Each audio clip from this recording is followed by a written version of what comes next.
Good day class. Today we are going to study chapter number 3, data handling of class 7th. Okay. So before studying data handling exercises, we must know what is data and how to organize the data and how to find different answers as we require. Okay. So what are the tools and techniques that we use to find the answers? No?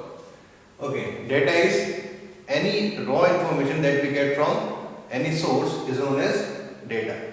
First of all, what we have to do is we have to organize the data in different kinds of tables and sheets so that we can get our results.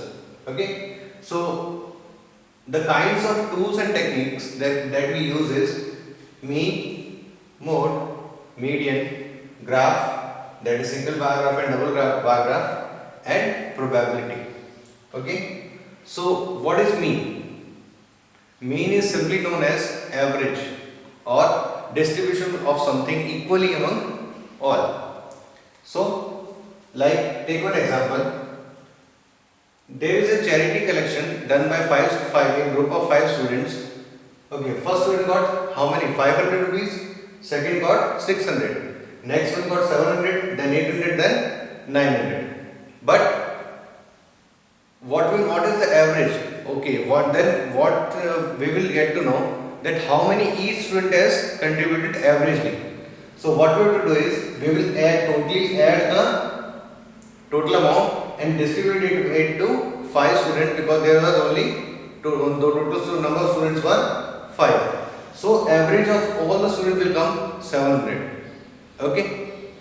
So what we have to do is the formula of mean is sum of data or observations upon total number of observations. So the sum of data was 3500 and it was divided among total number of students is 5. That we got 700 rupees. Okay. So mean is used to distribute all the things among equally. Okay. Next is mode. Mode means maximally selected value. Maximum selected value or the value which is maximally selected by the users. Like there was this candy shop near the school. Okay, so while going to home, students visit that candy shop. So there were 4 kinds of toffees or candies that he or she used to sell. Okay, among 20 students, two students choose apple candies. Okay, apple flavored candies. Okay, next is 5 students choose strawberry flavored candies, 10 students choose chocolate flavored candies, and 3 students choose pineapple flavored candies. Okay, so total will be 20. But what will happen? The candy that is selected the most will be exhausted early. So what should be the order of the candy shop owner so that he can meet the demand of the students? Okay, what should he order now? He should order like each candies equally, or he have to buy chocolate candies or pineapple candies more. So we will get the answer by selecting the maximum value. Okay, we all know that the chocolate is the highest selected candy that the students buy. So what the chocolate owner have to do is owner will buy the chocolate candies more. Okay, so which candy he will buy more? He will buy chocolate candies more so that he can meet the demand of the students. Okay, next is what is median? Median is the mid value of the data which is given to us. And what is the mid value? How we find the mid value, or how we can get to arrange all of these so that we can equally get the selected value which we want. Okay, why median is used to find the mid values, or why we want to find the mid values? Okay, let me take an example that a class contains some students, like 9 students in total. Okay, so the height of the students are 107, 109, 160, 140, 122, 135, 1, 2, 3, 4, 5, 6, 108, 105 and 110. Okay, these are the height of how many? 9 students. Okay, what we want to is we want to group them into two equal parts. So we will group them according to their heights. So what we have to do is, what we will do? We will separate them according to their heights. Okay, what we have to do is, first of all, arrange the data. Arrange. So what is the minimum value? Minimum value is 105. 105. Next is 107. 109. Again, before 9 that will be 108. Next is 109. Next 110. Next 122. 135. Next is 140. And next is 160. 1, 2, 3, 4, 5, 6, 7, 8 and 9. Okay? 9 students are there. What we have to do is, we have to find the middleman so that he can divide the group into two parts. Okay? So what we will do is, we will find the median, which is n plus 1 upon 2 th term. Okay, n plus 1 upon 2 th term. What we have to do is, we have to find the n is the total number of observations. So how many observations there are? 1, 2, 3, 4, 5, 6, 7, 8 and 9. This will be 9 plus 1 upon 2 th term.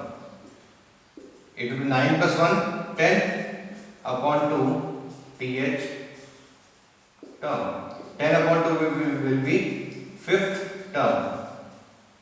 Okay, fifth term will be the median of the group. Okay, which is the fifth term?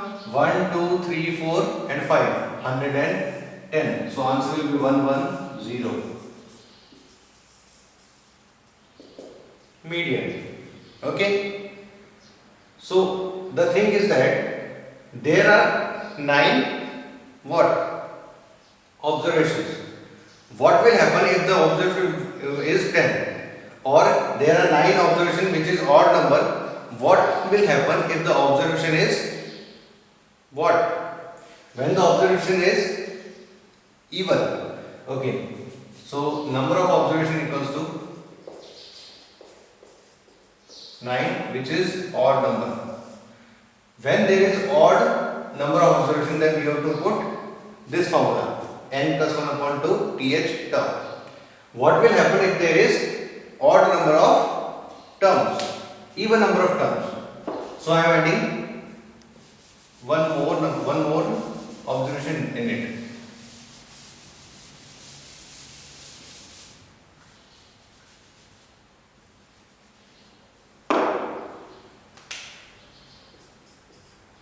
So let me take one more observation, which will be 168. 168. I am writing there 168. Okay. So number of observation equals to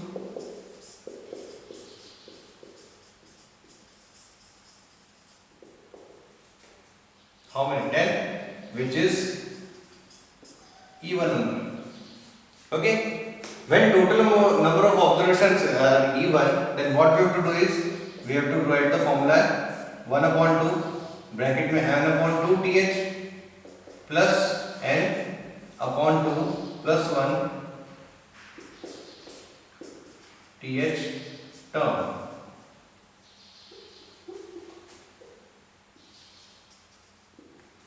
Done. What we have to do is, we have to replace this n by 10. So 1 upon 2 bracket 10 upon 2 th plus plus 1 th term. Okay, so 1 upon 2 bracket. What is 10 upon 2? Its fifth term, plus what is 10 upon 2? 5 plus 1, sixth term. So what we have to do is we have to find the fifth and sixth term from the arranged frequencies. So first, second, third, fourth, fifth. The fifth term is 110 and sixth term is 122. So it will be 1 upon 2 multiplied by 110 plus 112, 122. Okay. So what is the answer will be? It will be 1 upon 2 multiplied by, what is 122 plus 110? It will be 232. 232. So we will divide it by 2. So it will be 116. 116. Okay, the median of the given data is 116. Done. So we got to know when number of observations are even and when number of observations are odd. Next is, the next topic is bar graphs. So we all know that bar graphs are of two types. Bar graphs are of two types. First is single column and second is double column. First is single column and second is double column. The main key point in making bar graph is taking what we get to know is taking the frequency. Okay, what is the class interval or what is the scale of that frequencies? Okay, what should we take the scale of the data so that it can fit into our graph? So what we have to do is just look at it, that how many or how the numbers are given. Okay, as we know that in our bar graph, this is the x-axis. It's a little bit. This is our x-axis and this is our y-axis. Okay, this is known as origin 0. Okay, this is our x-axis and this is y-axis. Done. This will be the base of our graph where we use different products or years that we have to use. This will be our line where we use our frequencies or highest number of values that we have to define, or how much the graph should be long about. So if the data is given like, then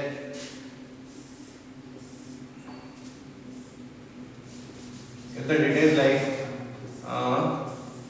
students and their marks. Okay, grand total. Let the grand total of all the students is given. So what we have to do is, first of all, let Mohit got 572 marks. Sumit got 596 marks. Vinit got 586 marks. Okay, and next one is Rajesh got 520 marks or 530. Okay, these are the 4 students of the class who got some marks. Okay, what we have to do is we have to make the bar graph. But as you know that we cannot have 572 boxes here to show.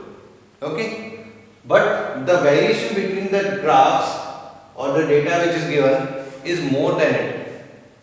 Then what we have to do is, what if we take one box is equal to 1 centimeter or 1 marks? We cannot go up to 572 or 596 marks. Okay, so what we will use is, it is known as kink. What is this? Kink. So what does this ink means? It means we have already reached how many? Like 530 is the minimum marks. We already reached about 500 marks. Done. Next, each box will be of 10 marks. So it will be, or we can say each box is of 5 marks or 10 marks.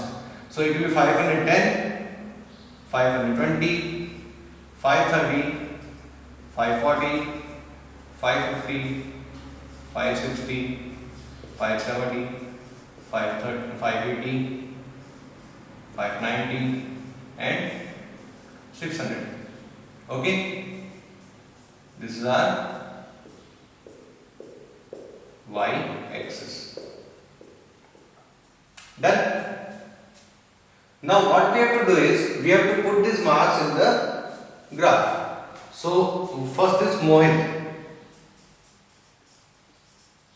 Okay, what we have to do is, we have to draw the bar graph according to the given graph page. So we know that after 1 centimeter there are always a dark line. Done. So what is the marks of Mohit? It is 572. So 572 will come in both these numbers, between these numbers 570 and 580. Okay. So what we have to do is, we have to draw a bar up to 572. But how we got to know that it is 572? Okay. We know that in 1 centimeter box there are always 10 equal parts. So each part will be what? 1. So we have to go 572. We will go about 2 parts above it, and this will be our Mohit's marks. Okay. Then we can spare or leave 1 box. Then what are the marks of Sumit? It is 596. So we will move up to 590, and then we know that the mid value will be 595, and we have to go 1 box above it. It will be 596. Done. Next is 586. So it will be more than 580. So this is a 580, and it will be more than 580. It will be 596. Okay, and the last is 530. So we will go up to 530. Done. This is our bar graph. Okay. Now what we have to do is, first of all, if you made this whole graph and don't write the scale, then you will get 0 marks for it. What we have to do is, we have to write scale. Scale. So scale will be on y-axis.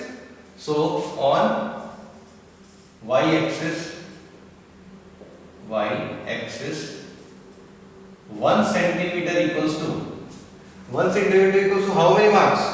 It will be 500 to 510. So what is the difference between 500 and 510 is 10 marks. So on y-axis, 1 centimeter is equal to 10 mark.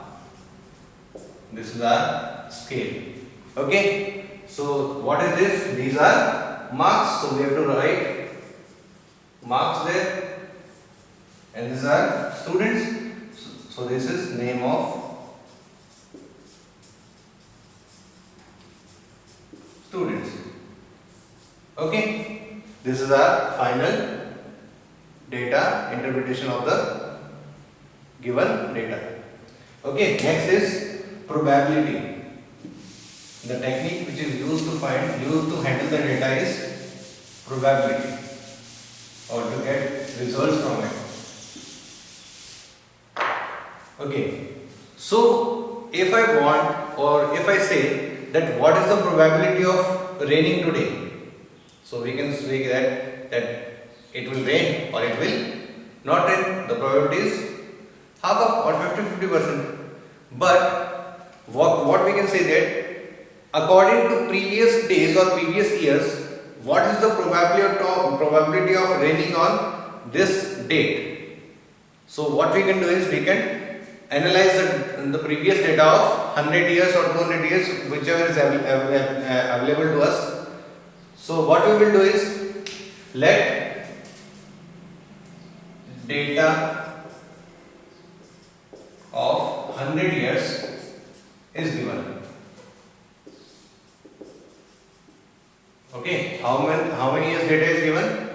years is given.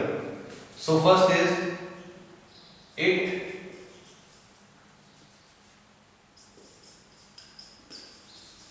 rain, okay, and it doesn't rain, and total will be 100. Okay, so out of 100, the about 56 days on previous years it rained on that day, and about 44 days it doesn't rain. Done. So what is the if I bet with the other colleague of mine that it will rain today, I will win or not? So what is the probability of winning? Okay, what is the probability of my winning? So what we have to do is we have to find the formula or get it according to the formula. So formula of probability is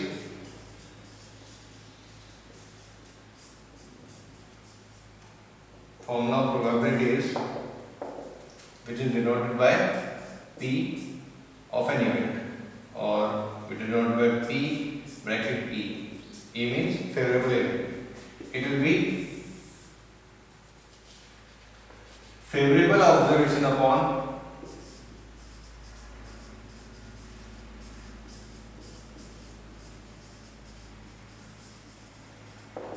total number of observations.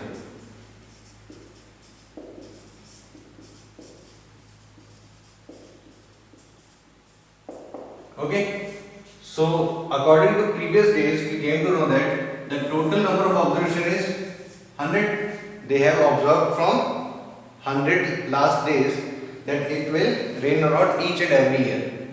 Okay, on today's date, according to last 100 years, it will rain. It has rained 56 times and it has not rained 44 times. So the probability of raining, what we have to do is probability of raining. So P bracket R. R means raining. Okay. So probability of raining is 56 upon 100. Okay. What we can do is we can convert it into simplest form also. So what is 56 upon 100? We can write it like 28 by 50, or we can also say it 14 by 25. This is the probability of raining today. Okay, so these are the 5 methods that you have to use in this chapter. Next video will be of how to solve exercise number 14. Which chapter is this? It is 3.1. So next in the video is of exercise number 3.1. Okay, you can watch it and understand all the questions. Thank you.